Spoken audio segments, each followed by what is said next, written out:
حضور نبی کریم سرور دو عالم صلی اللہ علیہ وسلم نے ارشاد فرمایا، جس نے جس قوم کے ساتھ مشابہت اختیار کی وہ انہی میں سے ہوگا۔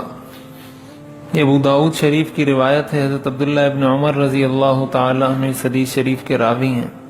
اس حدیث میں آپ نے فرمایا کہ قیامت کے دن انسان کا انجام اور حشر انہی لوگوں کے ساتھ ہوگا جس کے ساتھ وہ دنیا میں مشابہت اختیار کرے گا۔ چنانچہ علماء نے یہ بات لکھی ہے، فقہاء نے یہ لکھا ہے کہ کافروں کے ساتھ مشابہت اختیار کرنا یہ جائز نہیں ہے، خصوصاً ان کے وہ معاملات جو ان کے مذہبی اور دینی معاملات ہوں، جس کا تعلق ان کے شعائر سے ہو۔ ایسی چیزوں میں ان کی مشابہت اختیار کرنا گناہ کبیرہ ہے اور ناجائز ہے۔ مثال کے طور پر جیسے عیسائی کرسمس کا دن مناتے ہیں 25 دسمبر کو، ان کا یہ اعتقاد ہے کہ اس دن حضرت عیسیٰ علیہ السلام پیدا ہوئے۔ اب ظاہر ہے کہ یہ بات ہمیں قرآن نے بتائی ہے کہ عیسائیوں کا عقیدہ یہ ہے کہ عیسیٰ علیہ السلام اللہ کے بیٹے ہیں، اور اسلام ہمیں یہ درس دیتا ہے، قرآن نے ہمیں یہ بتایا ہے کہ لم یلد ولم یولد، اللہ کی نہ کوئی اولاد ہے اور نہ اللہ خود کسی کی اولاد ہے۔ تو عقیدہ توحید و اسلام کی بنیاد ہے، جبکہ عیسائی یہ دن مناتے اس لیے ہیں کہ اللہ نے اس دن نعوذ باللہ بیٹا جنا ہے۔ تو ایسے موقع پر عیسائیوں کو ان کی اس عید کی یا ان کے اس دن کی مبارکباد دینا، ان کی اس طرح کی تقریبات میں شریک ہونا یہ بالکل جائز نہیں ہے، اور نہ ہی ان کو اس عید کی مبارکباد دینا جائز ہے۔ اس کی وجہ یہ ہے کہ ایک تو یہ اسلام کے بنیادی عقیدہ توحید سے متصادم ہے، اور دوسرے نمبر پر یہ کہ اگر متصادم نہ بھی ہوتا تو اگر یہ ان کا مذہبی شعار ہے، یہ ان کی ایک دینی رسم، ایک دینی روایت، ان کے دین کا ایک حصہ ہے، تو کافروں کی کسی بھی دینی رسم میں شریک ہونا، ان کو اس کی مبارکباد دینا یہ جائز نہیں ہے۔ حضرت عمر رضی اللہ تعالیٰ عنہ کا قول ہے، آپ نے فرمایا لا تدخلوا علی المشرکین فی کنائسہم یوم عیدہم فإن السخطة تنزل علیہم، کہ مشرکین کے پاس ان کی عبادت گاہوں میں ان کے عید کے دنوں میں مت جاؤ، اس لیے کہ ان دنوں میں ان پر اللہ کا غضب نازل ہوتا ہے۔ اور ایک روایت میں حضرت عمر رضی اللہ تعالیٰ عنہ کا قول مروی ہے، انہوں نے فرمایا اجتنبوا اعداء اللہ فی اعیادہم، کہ اللہ کے دشمنوں سے ان کی عید کے موقع پر دور رہو۔ تو اس لیے نہ کسی عیسائی کے ساتھ کرسمس منانے میں شریک ہونا، نہ کسی ہندو کے ساتھ دیوالی اور ہولی منانے میں شریک ہونا، یہ کچھ بھی شریعت کی نظر میں جائز نہیں ہے۔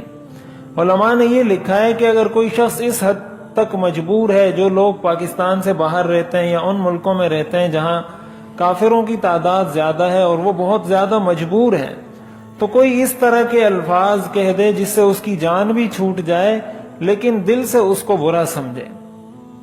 اور ایک بات یہاں یہ بھی سمجھنی چاہیے کہ یہ بسا اوقات لوگ کہتے ہیں کہ اسلام تو رواداری کا درس دیتا ہے، اسلام تو مساوات کا درس دیتا ہے، تو پھر اس کی کیا وجہ ہے کہ اس چیز سے منع کیا گیا ہے؟ تو یہ بات سمجھنی چاہیے کہ اسلام رواداری کا درس تو دیتا ہے، لیکن اسلام نے اس بات کا بھی تو درس دیا ہے کہ جو عقیدہ اسلام کا ہے اس کو اپنایا جائے، جو احکام اسلام کے ہیں اس کو اپنایا جائے۔ اگر کوئی کافر کسی اسلامی ملک میں رہتا ہے، وہ اپنا عید کا دن مناتا ہے، اپنی دینی تقریبات کرتا ہے، تو اسلام اس سے نہیں روکتا۔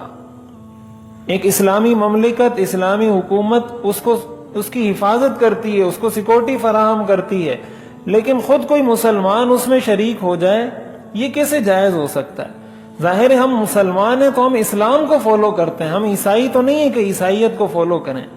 وہ عیسائی ہیں، اس کے بارے میں قرآن کا یہی فیصلہ ہے لکم دینکم ولی دین، تمہارے لیے تمہارا دین ہے، ہمارے لیے ہمارا دین ہے۔ اب مساوات کا یہ مطلب تو نہیں کہ ہم عیسائیوں کے ساتھ ان کی عبادتوں میں لگ جائیں کہ اسلام تو بڑا وسیع مذہب ہے، اسلام تو مساوات کا درس دیتا ہے، لہٰذا عیسائی جو حرکتیں کرتے ہیں، وہ جو کام کرتے ہیں، ہم بھی وہ شروع کر دیں۔ ان کا اپنا دین ہے، ہمارا اپنا دین ہے، ہمارا مذہب اسلام ہے، ہم اسلام پر عمل کریں گے۔ ان کو شریعت ان کے مذہب پر عمل کرنے سے نہیں روکتی۔ اگر کوئی مسلمان نہیں ہوتا تو شریعت مجبور نہیں کرتی کہ وہ مسلمان ہو جائے، لیکن اس بات کی بھی شریعت اجازت نہیں دیتی کہ ان کے ساتھ ان کے اس طرح کے کاموں میں شریک ہوا جائے۔ حضور علیہ الصلوۃ والسلام کی سیرت سے ہمیں بہت ساری چیزوں کا علم ہوتا ہے جن میں آپ نے ایک کام کو صرف اس وجہ سے نہیں کیا یا دوسرے انداز سے کیا تاکہ کافروں کے ساتھ مشابہت نہ ہو۔ 10 محرم کا روزہ یہودی رکھا کرتے تھے تو آپ نے فرمایا کہ تم 10 محرم کے ساتھ 9 محرم کا یا 11 محرم کا روزہ بھی رکھا کرو۔ حالانکہ روزہ رکھنا تو عبادت ہے، آپ نے اس میں بھی فرمایا کہ ان کی مشابہت اختیار نہ کرو۔ یہودی سحری نہیں کیا کرتے تھے، آپ نے فرمایا جب روزہ رکھو تو سحری کیا کرو۔ یہودی افطاری میں تاخیر کیا کرتے تھے، آپ نے کہا افطاری میں جلدی کیا کرو۔ وہ جب امامہ پہنتے تھے تو امامے کے نیچے ٹوپی نہیں پہنتے تھے، آپ نے فرمایا جب کوئی مسلمان امامہ پہنے تو اس کے نیچے ٹوپی رکھے۔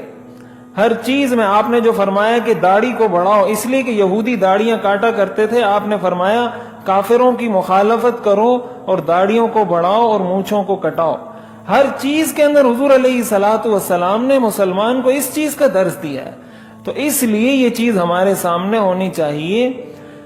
ان کے ساتھ امانت، دیانت، اخلاق، حسن اخلاق سے پیش آنا، ان کی مدد کرنا جائز کاموں میں ایک انسانیت کے ناطے سے، یہ سارے شریعت کے احکام ہیں، لیکن ان کے مذہبی معاملات میں شریک ہونا، ان کے ساتھ مشابہت اختیار کرنا یہ شریعت میں جائز نہیں ہے۔ اللہ تعالی ہمیں عمل کرنے کی توفیق